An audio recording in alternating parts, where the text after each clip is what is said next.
Hello everyone, here's what's coming up tonight on News Center Now. 100 new jobs in the Katahdin region. It meant a lot for the town of Millinocket, and I mean, we were all pretty devastated when it closed down. Years after the mill closure, can a new look at lumber bring jobs back to the town? And a new sheriff is in town after a sexting scandal ousted the former leader of law enforcement in Oxford County. Plus, of course, I just saw a figure with the hands up, so I turned around and I took off. He escaped a late-night shooting. His brother did not. An investigative series continues. This is News Center Now.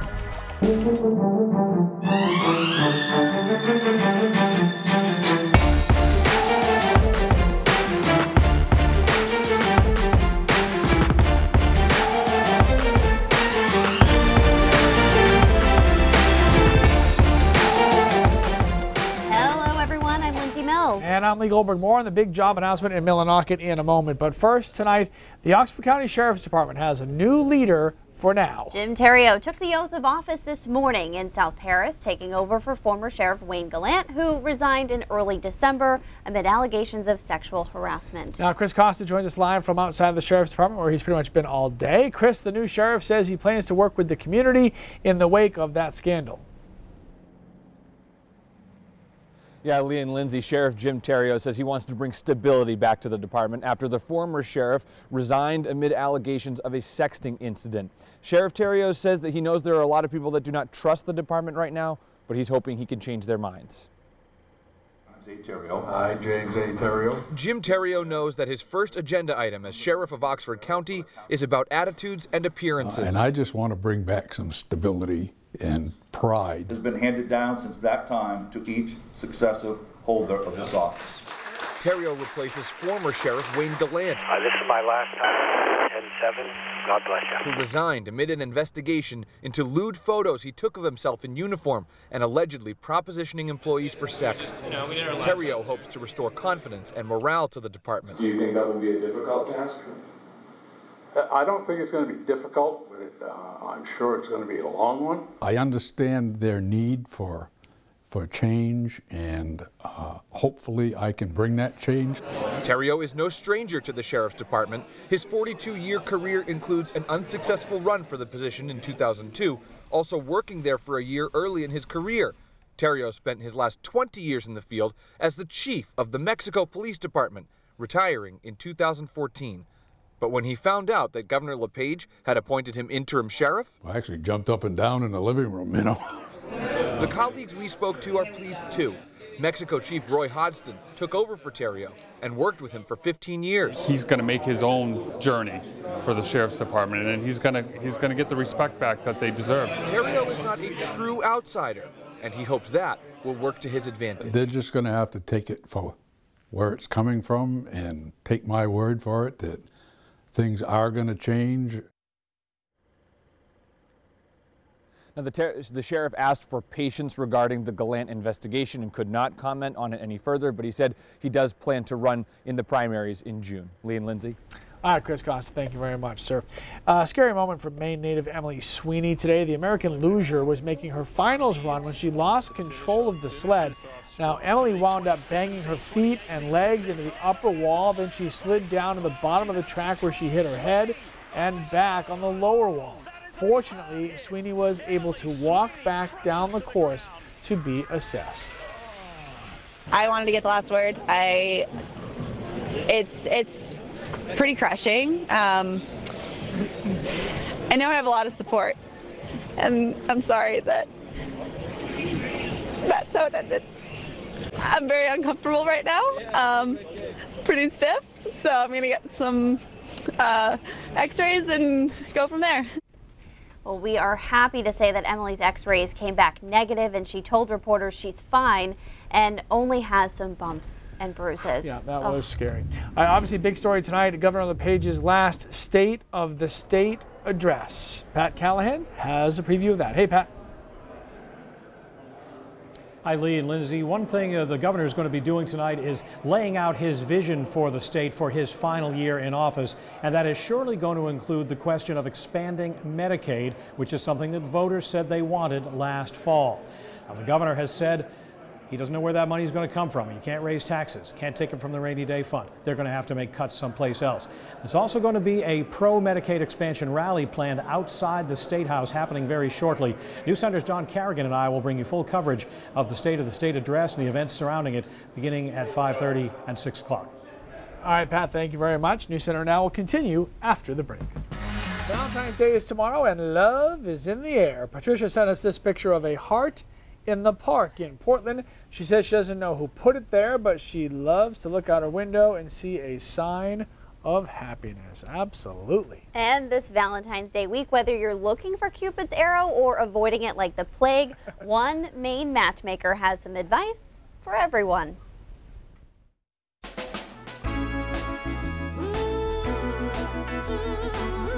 Jill Hinckley has been helping people find love for the last 5 years. I work with people 40 and up. Tinder, Bumble, Hinge. Interestingly enough, matchmaking is making a huge comeback because of all of those things.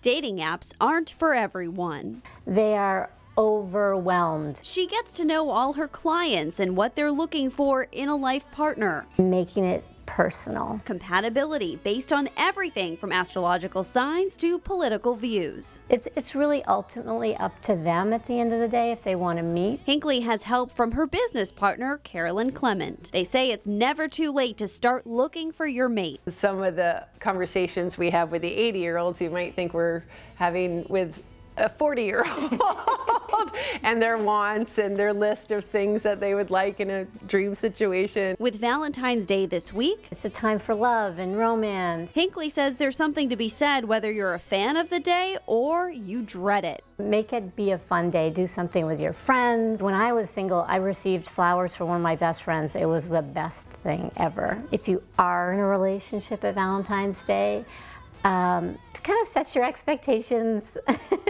in line. It can be a time where you get so excited and think of all the potential things that can happen, but just make sure you enjoy it and you share love. There's not enough love in this world. So if you're sitting at home thinking you recognize that last name, Hinckley, it's Jill Hinckley, as in Hinckley Yachts. Her former recruiting role at the family boat building business segued into this matchmaking career. Well, look at that. Yep. All right. It's the Love Boat. The Love Boat, exactly. Come If you're on the Love Boat, you're going to need to break out the shorts because we could hit the upper 40s this week. Practically spring for New Englanders. Pete's full forecast is next. And sitting on the side of the road eating a bag of chips is provoking someone to shoot you. Pretty crazy. He and the police have very different theories about what happened the night that his brother was murdered. The investigative series Unsolved Homicides continues after the break. In Portland, nearly half of the murders from the last 10 years are unsolved. News Center Now is dedicating a week of coverage to the victims of these violent crimes and their families who are searching for answers. Portland Police's clearance rate on these murders is below both the state's and the country's. Today, we bring you Matt Blanchard's story. Hi, my name is John Howard, and my brother is Matthew Blanchard. He was killed on July 11th of 2012. Matt Blanchard had a rough go. He was rebellious and got in trouble with the law as a kid, but it turned his life around after meeting his girlfriend, Casey. In the first year they were together, they started going to college, full-time job, living in South Portland, paying rent. Then, Matt was driving. Casey was in the passenger seat when police say he fell asleep at the wheel, sending the car into a tree. Casey died, and Matt was charged with causing a fatal accident. Mentally going through some things. Weeks later, Matt was dead, shot on an open road in Portland just after 1 a.m. Yeah, it was a little late, but I don't care, it's my brother. The night began as a late-night walk to take Matt's mind off things. 4 brothers, a trip to the grocery store, and a bottle of Captain Morgan. I take care of my brother as much as I can, especially when he's going through losing a girlfriend of 5 years. The night ended when shots rang out. And of course, I just saw a figure with the hands up, so I turned around and I took off. John thought it was fireworks until he felt the bullet in his arm. It didn't hurt. It was just hot. It was warm. He ran, worried for his life. He remembers lying in an ambulance and seeing a crowd of people standing over his brother's body. John didn't realize what happened until his family told him at the hospital. He told me Matt was dead. And I guess my mom told me I lost it, I guess. And, you know, and the doctors put me under again. What happened in the hours leading up to the shooting? That's where details get fuzzy and where the police and the brothers disagree. The words that come out of Michael Soschek's mouth were, "We do believe it was provoked." Absolutely not. Not one bit. If sitting on the side of the road eating a bag of chips is provoking someone to shoot you, it's pretty crazy. Portland Police Assistant Chief Vern Malik doesn't use the term provoked, but says detectives believe something must have happened to lead up to that fateful end. We don't believe it's random. We believe that there was an exchange earlier in the evening between two groups, and the shooting is what bled out of that. I hope isn't taken to mean that it's in any way justified, because it's not. It's been almost 6 years, and Matt's case is now considered unsolved, the term Portland police use instead of cold case. John feels like his brother's death is on the back burner. I still haven't had those phone calls or emails other than this one. The last letter he says he got from detectives came in January 2017. Even though this case remains unsolved, I do believe it is close to bringing someone accountable. The assistant police chief didn't echo that confidence when we asked him about Matt Blanchard's case. We've had very little development in that case. We have spoken with some witnesses and some people that have information, but they've been reluctant to cooperate. That lack of communication, John says, drives him crazy. It's another source of frustration for family and friends when we can't tell them every single thing that we're doing on the case. But we have to hold those investigative leads and that knowledge close to the vest so that it doesn't inhibit our abilities to investigate later. Matt Blanchard is one of 11 unsolved homicide victims in the last decade in Portland. He leaves behind 3 young children he reconnected with shortly before his death. His brother John is healed physically. The emotional wounds may never close. It's changed me a lot. But, I mean, for the better. Just, it didn't have to take my brother to be murdered, though. So for more details on Matt Blanchard's case, you can go to our website and mobile apps. We have a much longer story there. We're going to be covering these stories all week, ending on Friday with a story getting answers from the Portland police. Hard stories to tell. All right, Christina, thank you very much. You. All right, interesting stuff, K-Rex. So let's move on to the weather, where it was chilly but bright today. 26 in Wiscasset, 18 in Rangeley. So despite all the sunshine, we're still at the time of the year where the sun angle is trying to help, right? It feels better on your face, but it doesn't change the temperatures all that much. So even with all the sun, only in the 20s. Tonight we'll be in the teens along the coastline.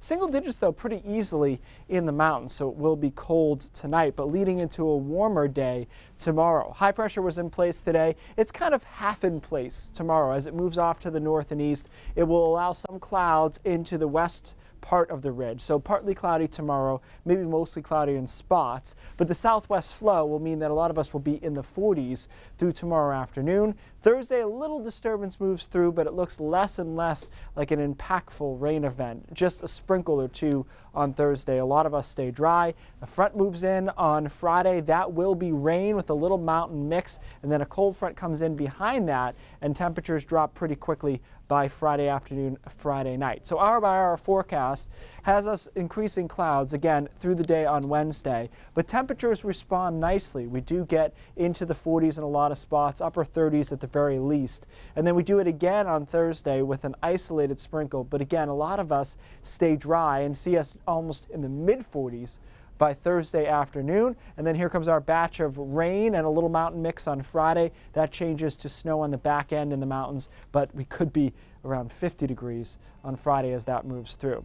There is something to watch for the weekend, and it kind of came out of nowhere on the computer models. All of a sudden, the Euro now is at least hinting at the possibility of a storm on Sunday. You know, you don't like to jump onto one run that much, but there's something down here. We'll have to keep an eye on it, see whether or not it impacts our weather on Sunday. Right now, the overall theme is that we're ridging, we're mild through much of next week.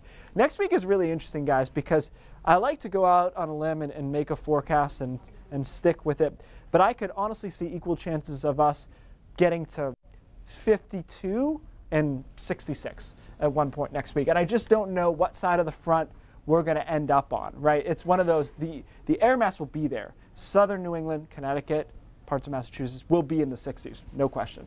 Question is, Lee, and you know because you've been here a while, and Lindsay when you were in Bangor too, do we get it in Maine that often when that happens? Not statistically, but I'm saying there's a chance. Another you threw it up on do we Twitter enjoy last it? night. Yeah. We got all excited. Saying there's a chance. Yeah, I mean, it's definitely around. We'll see if we can catch a day with it. All right. Thank you very much, sir. So there's a new lumber business promising to hire about 100 Mainers to the Katahdin region. Ligna CLT Maine will build a new cross-laminated timber company at the site of the former Katahdin Paper Company, the first business of its kind in Maine. The paper mill closed, you'll remember, in 2008, and the region has struggled since then. This new business is trying to bring new hope to people in the area. We will have reaction from the Katahdin region tonight on News Center Maine at 11. A young woman from Maine had to cross borders to find the addiction treatment that she needed at a price that she could afford. 1 year later, she's sober and happy, but Jordan's journey hasn't been easy. I always told myself, I'll stick to drinking, I won't do drugs, and I will never ever touch a needle. And all that went away when drugs got in my system. I rolled her arm over and saw the track marks. And seeing my mom there beside my bedside while I'm convulsing, and her crying is the time where I had to be like, okay, this is damaging not only my life, but the people around me. It's the hardest thing I've ever gone through in my life, is seeing your child almost die. If I don't take care of it, it's gonna get worse and I'm gonna die. I took a loan out of the bank, got a passport for my mother. We drove her down and we got her in on Saturday morning. So when a resident comes here willingly, they really become part of the family. There's a sense of belonging. When they walk through the door, they're welcomed. They're encouraged to come back after the program. I can't even thank them enough for saving her life. I have to remind myself how far that I've come, and I have to think about, where I came from with the drugs, and I have to think about where it brought me. Now tonight at 6 o'clock, we'll find out how Jordan is doing 1 year sober. It's a story of hope and happiness for anybody who has to battle the awful disease of addiction. But before that, there's a lot more news coming up on News Center Maine at 5:30. A year before retirement, a man from Down East loses his job. When the governor closed the correctional facility, this jail employee was so close to collecting his full pension. And flu numbers in Maine are trending up and up. What the CDC says about the state of the epidemic in our home state, that and more, straight ahead. Americans are dominating in snowboarding. Can Shaun White continue the streak tonight on the halfpipe? Live report from South Korea, straight ahead.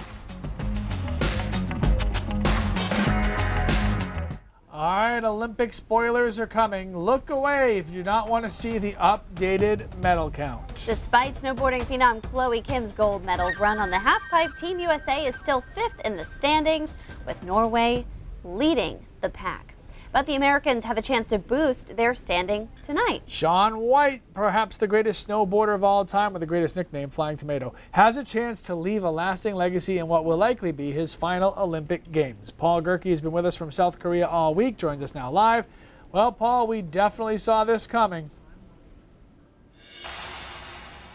Yeah, we should have, guys. Shaun White has been synonymous with snowboarding since the very first time he jumped on a board. And I think anybody that doubted him after his performance in Sochi is probably hanging their head in shame right now, because if there was any doubt, he was king of the castle when it comes to the halfpipe. He silenced those critics with his qualifying runs yesterday. An older, wiser, perhaps more ripe Tomato, showing no signs of dwelling on his Sochi disappointment. He had the highest score overall in his first qualifying run, and then followed it up with a field-crushing 98.5 out of 100 in his second, which means he will enter the halfpipe last tonight in prime time, in prime position to earn his third career gold medal, thanks to finding his old form here in South Korea. I was at the top, feeling great about my first run, and I'm watching everybody just put down these amazing runs, and I just, it just fired me up. I was at the top, I'm watching the flag on the side of the half pipe because it's been some gusty winds today, and the thing's not moving. And I just went, it's my moment. I better do this. It's Shaun White's MO to kind of be a pretty chill dude, but I think there's a quiet confidence about him right now that maybe he didn't have in Sochi. He knows he's been there before, and I think he wants to go out on top. If snowboarding is not your bag, don't forget Team Pairs Figure Skaters, USA's representatives, Chris and Alexa Knierim. They're competing tonight, not too far from where I'm standing right now. Men's curling about to begin in about an hour and a half from now. Team USA taking on the host nation, Korea, and the USA men's hockey team also in action, although that's the middle of the morning for you guys. I'm sure you'll wake up or set the DVR, right? Yeah, and I want to ask you, because you mentioned hockey, there's so much buzz here about US and Canada going at it for the women. Is there buzz over there about that as well? Absolutely. I mean, we've been watching some of the action here from our live shot location on the monitors, and the arena that they'll be playing the semifinals and final in is just right around the corner here. I think that everybody here firmly believes that Team USA and Canada will compete for the gold, as they have in the last, I believe, 4 Olympics. Team USA really took it to the athletes from Russia, not from Russia, yesterday, 5-0. I think the buzz is really building. I'm more interested to see how the USA men's hockey team performs because it's a bunch of unknown names. Sounds good. Well, Paul Gerke, good tidbit there. Thank you so much for joining us. Stay with us for News Center Maine at 5:30 starting now.